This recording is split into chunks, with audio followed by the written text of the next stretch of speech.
ফেব্রুয়ারিতে ত্রয়োদশ জাতীয় সংসদ নির্বাচন। সারা দেশ প্রস্তুত হচ্ছে একটি অবাধ, সুষ্ঠু ও গ্রহণযোগ্য নির্বাচনের জন্য। কি ভাবছেন সাধারণ মানুষ থেকে শুরু করে আগামী জনপ্রতিনিধিরা, সে কথা জানাতে এবিসি নিউজের ইলেকশন এক্সপ্রেস ছুটে যাচ্ছে সব সংসদীয় আসনে। বুধবার সারাদিন ছিল সংসদীয় আসন 200 ও 201, অর্থাৎ নরসিংদী 2 এবং নরসিংদী 3-এ। প্রিয় দর্শক, স্বাগত সিএসআরএম ডিবিসি ইলেকশন এক্সপ্রেসে। আমরা গত 1-1.5 বছর এখানে কাজ করেছি এবং আমাদেরকে ভোট দেওয়ার প্রধান কারণটা হচ্ছে যে পলাশের মানুষ একটা পরিবর্তন চাচ্ছে, নতুন নেতৃত্ব চাচ্ছে। এর পাশাপাশি গত 1-1.5 বছর যাবৎ এখানে যে ধরনের অন্যায় হয়েছে, পলাশের যে রাজনৈতিক বাস্তবতা, চাঁদাবাজি, খুন খারাপি, আইনশৃঙ্খলা পরিস্থিতির অবনতি এবং রাজনৈতিক হানাহানির যে পরিবেশটা আছে, এটা মানুষ পরিবর্তন চায় এবং তারা 5 আগস্টের পরে এই ধরনের পরিস্থিতি হবে এটা তারা ভাবতে পারে নাই, কিন্তু এটাই হচ্ছে এখানে। শহীদ প্রেসিডেন্ট জিয়াউর রহমান কিছু কর্মসূচি দিয়ে গিয়েছেন। উনি 19 দফা কর্মসূচি দিয়ে গিয়েছেন। তার পরবর্তীতে আমাদের ভারপ্রাপ্ত চেয়ারম্যান তারেক রহমান 31 দফা কর্মসূচি দিয়েছেন।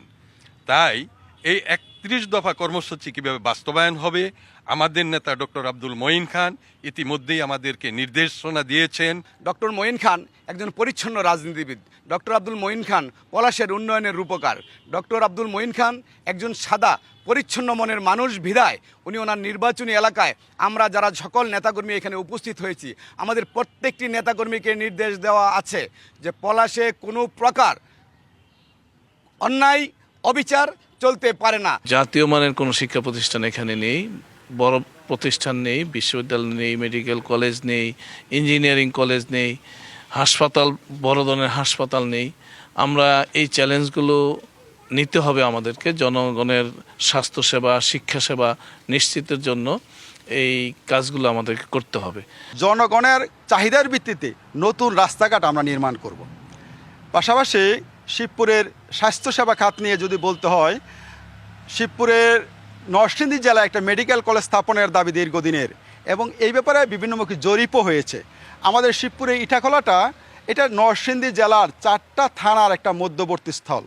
এই শিবপুরে যেন মেডিকেল কলেজটা স্থাপিত হয়, এই ব্যাপারে আমরা আমাদের সর্বোচ্চ চেষ্টা করবো ইনশাআল্লাহ। 2018 সালেও কিন্তু ধানের শীষের মার্কা নিয়ে শিবপুরে নির্বাচন করেছি। মনোনীত প্রার্থী আমিই ছিলাম। পরবর্তীতে আন্দোলন সংগ্রাম, এই জেল জুলুম, হুলিয়ার অত্যাচার, নির্যাতন, এই নেতৃবৃন্দকে সাথে নিয়ে কিন্তু একদিনের জন্য আমি কোথাও বাইরে যাই নাই। তাদেরকে নিয়েই কিন্তু সুখে দুঃখে একসাথে আজকে পর্যন্ত আছি।